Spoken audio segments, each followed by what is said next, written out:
Racing through the narrow streets of Rome, Enzo sprints like a hunted animal, clutching a stolen watch as sirens echo behind him. Police cruisers close in, but he's quick, sliding through alleys, vaulting over market stands, and dodging pedestrians.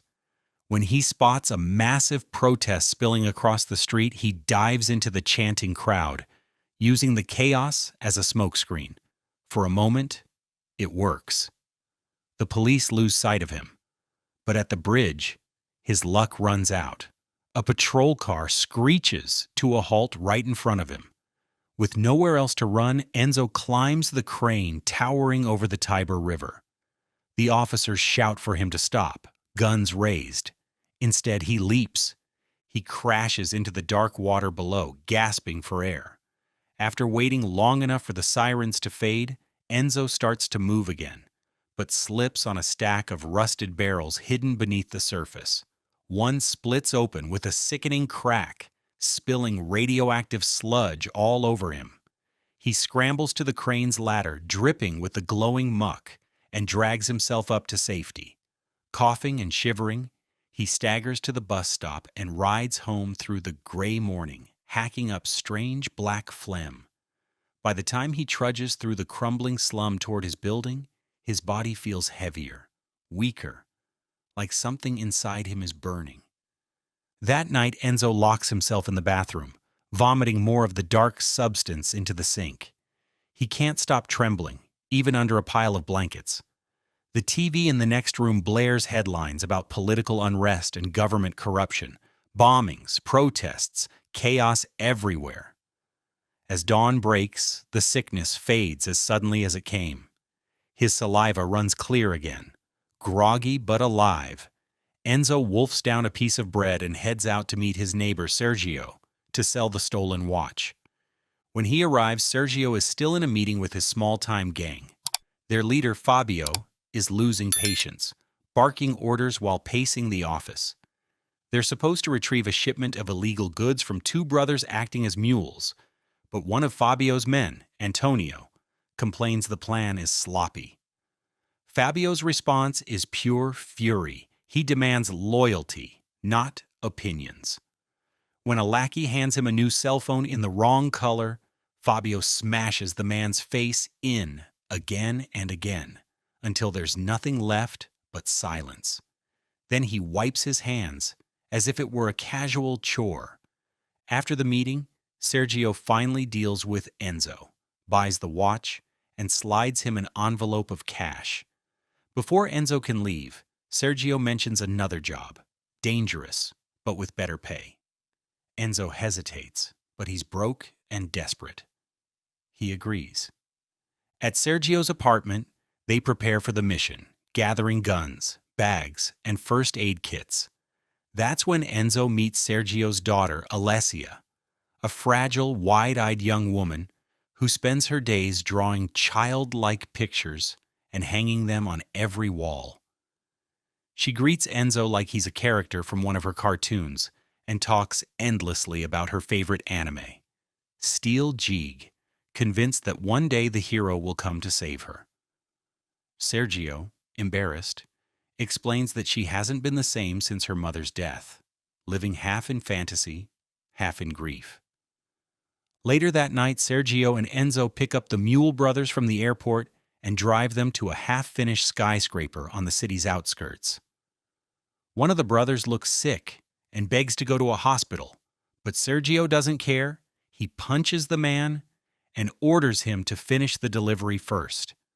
The brothers are carrying the goods inside their stomachs, and the gang's job is to extract them safely. On the 10th floor, under flickering construction lights, things go horribly wrong. The sick brother convulses, foaming at the mouth.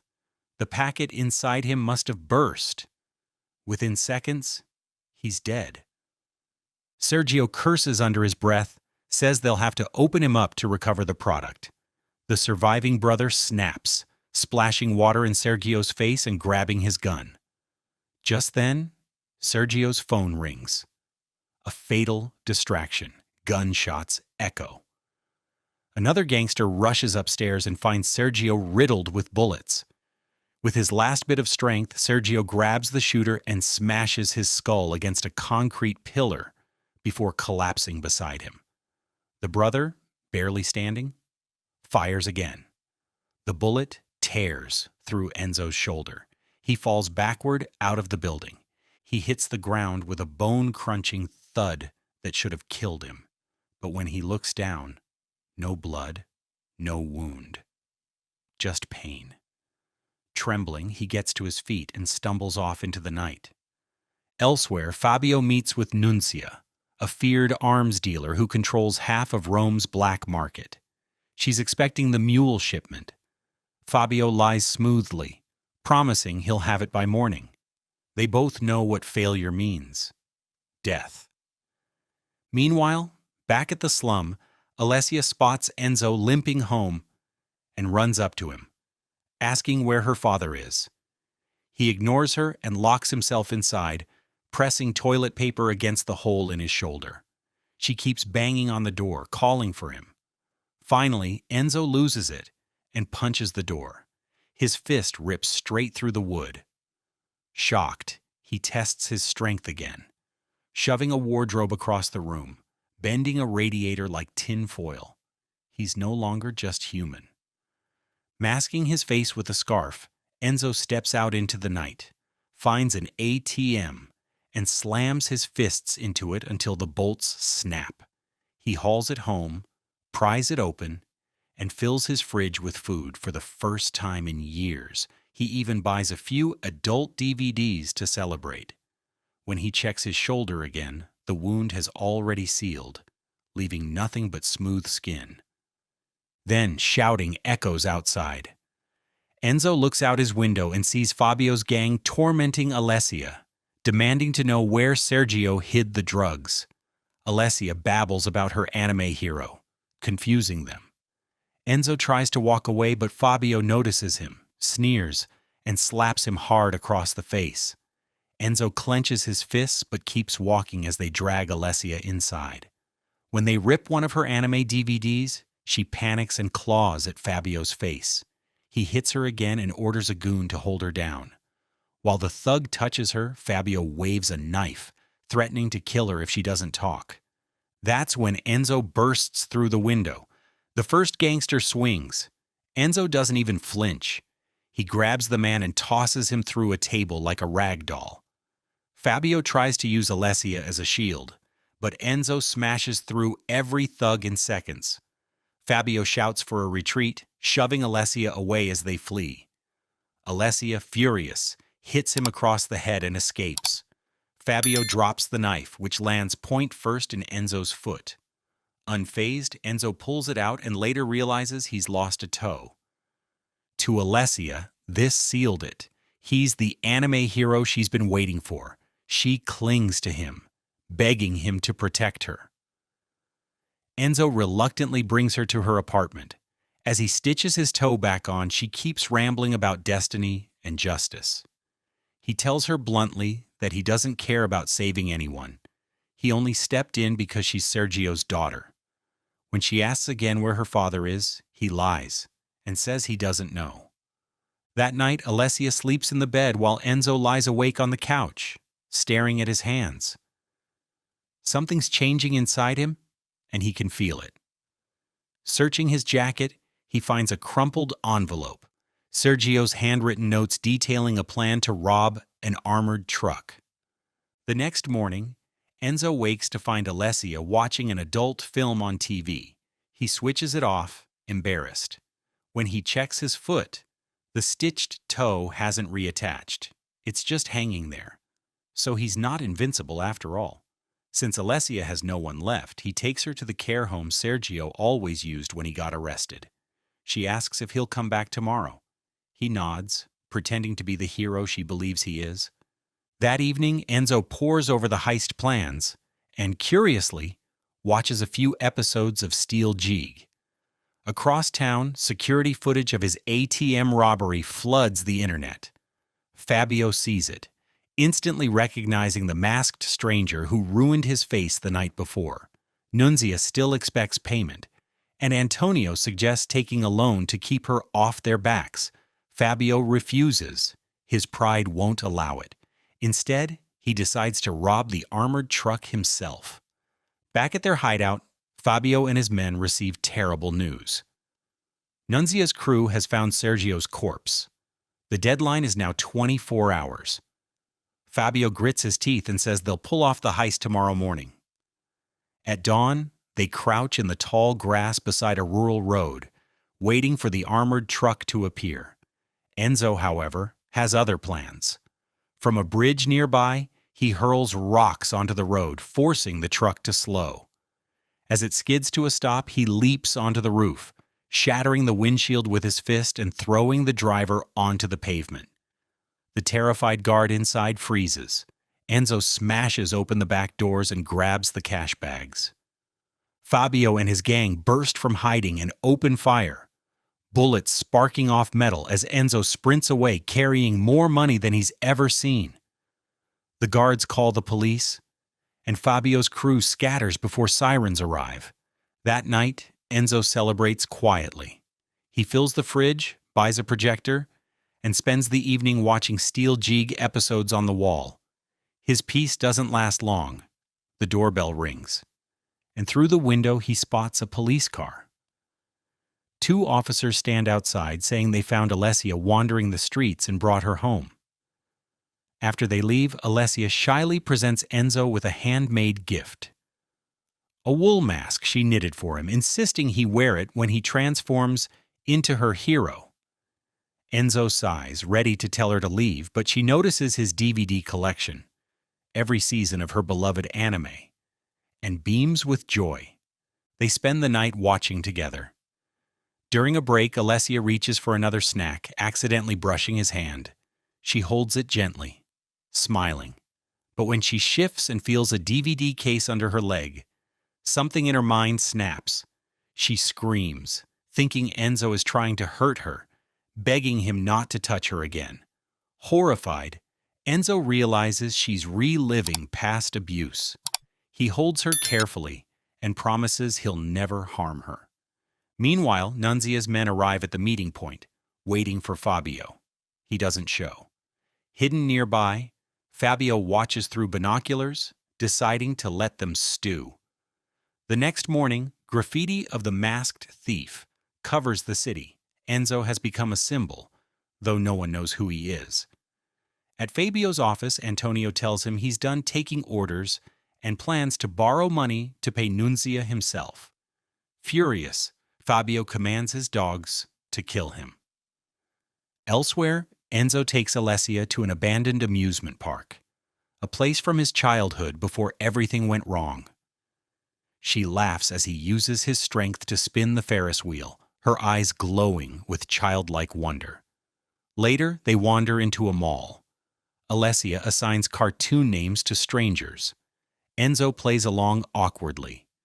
She spots a princess dress she's always dreamed of and tries it on. When she invites Enzo into the fitting room and kisses him softly, something inside him breaks. He gives in. The scene turns desperate, not romantic. Alessia stares blankly, not enjoying it. And Enzo, realizing what he's done, hates himself instantly. Outside, she lashes out, screaming that he doesn't care about anyone, not even her. When he finally admits Sergio is dead, her world collapses. She blames him for not protecting her father and runs off sobbing into the streets. Hours later, the heist footage hits national TV. Fabio watches, seething with jealousy, as the masked vigilante becomes an overnight sensation. Meanwhile, Alessia boards a tram, still crying. Suddenly, the tram jerks to a stop. Enzo is behind it, gripping the rear bumper with his bare hands. Passengers stare as he pries open the doors and steps inside. People start filming with their phones. Enzo apologizes and asks Alessia to come with him. She agrees but reminds him to wear the mask. Everyone has seen his face. Carrying her in his arms, he leaps off the tram as explosions shake the city in the distance. The chaos gives them cover to disappear. Moments later, they stand inside a cold morgue. Alessia identifies Sergio's body and breaks down again. Meanwhile, in a parking lot across town, Fabio meets an old contact to ask for money. Things turn intimate fast until Nunzia herself appears with her men. They drag Fabio out of the car and beat him senseless. He begs for mercy, claiming he can pay, but Nunzia doesn't listen. Her men tie him up with duct tape, pour gasoline over his body, and stuff a bar of soap in his mouth while mocking him. At the last second, she laughs and says it was just a joke, but before she can leave, the wounded dealer in the car pulls a gun and opens fire. Bullets fly. Everyone except Fabio drops dead. Crawling across the pavement, Fabio grabs a gun and shoots Nunzia in the leg before she escapes. Then, shaking with rage, he kills the wounded dealer too. That night, Fabio returns to his office, only to find every one of his dogs and the rest of his gang slaughtered. On a TV nearby, footage shows Enzo saving Alessia on the tram. Fabio recognizes him instantly. His rage turns to obsession. He calls his last surviving man, swearing revenge. Soon after, Enzo and Alessia pack their things and flee the city on a motorbike. Fabio and his goon follow. The fugitives find shelter in a cheap hotel.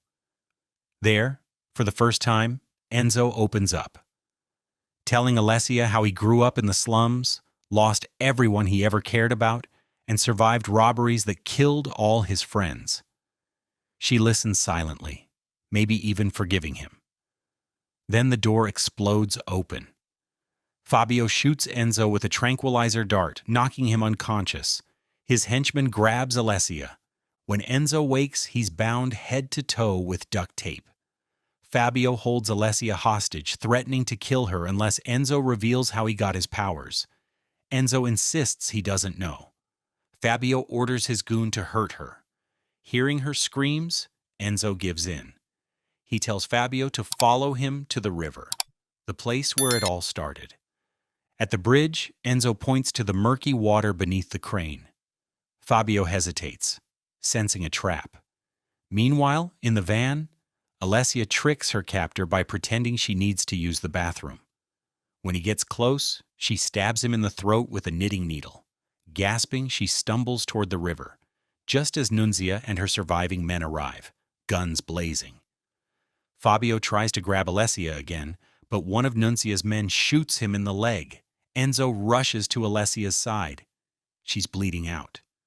Fabio crawls toward the road, but Nunzia steps forward, smirking, and unleashes her flamethrower. Fabio's screams echo as fire consumes him. His burning body topples into the river. Alessia, dying, looks at Enzo one last time and whispers for him to become the hero, Jeeg, and save people. Then, she's gone. At sunrise, a half-burned figure drags itself from the toxic river. It's Fabio, barely alive, his skin melted, hair gone. He smears makeup over the scars and wears a wig to hide the burns. When he angrily slaps a fly off his car window, the glass caves in. He's superhuman now too. Later, he storms into Nunzia's headquarters. Leaving his phone recording, he slaughters her remaining guards like insects. When he reaches her, he hugs her tightly until her spine snaps. Her lifeless body drops at his feet. He twirls with it in a grotesque dance, then spots a steel door behind the desk. Inside, he discovers a massive cache of explosives, proof that Nunzia's group was behind the city bombings. Meanwhile, Enzo wanders aimlessly through Rome, lost in grief. When a car accident traps a mother and her young son inside a burning vehicle, Enzo bolts into action. He rips off the door with his bare hands and pulls the boy to safety. The mother sobs with gratitude, hugging him. It reminds him of Alessia and of who he could be. Nearby, a TV plays on a vendor's cart, broadcasting Fabio's new viral video, The Massacre of Nunzia's Men. The clip ends with him staring straight into the camera, promising something catastrophic. Enzo looks up, jaw set. He needs a ride. He flags down a motorcyclist, borrows his bike, and when the man asks for his name, Enzo answers simply, Jeeg. At the city stadium, thousands cheer for a local concert. Among them, a disheveled man limps past security, Fabio, hidden beneath layers of rags. He knocks out two guards and sneaks inside, planting the bomb under the stage. Minutes later, Enzo arrives, shoves aside a security gate like it's paper, and storms the corridors. He finds Fabio wiring the detonator. The two collide in a brutal superhuman brawl. Fabio hurls Enzo into a concrete wall. Enzo retaliates by smashing a toilet over his head. They exchange thunderous blows, demolishing everything around them. Realizing he's losing, Fabio bolts. Enzo chases him through the stands as police flood the stadium. Fabio hides among the panicked crowd, but Enzo finds him and beats him mercilessly until the detonator slips from his grasp.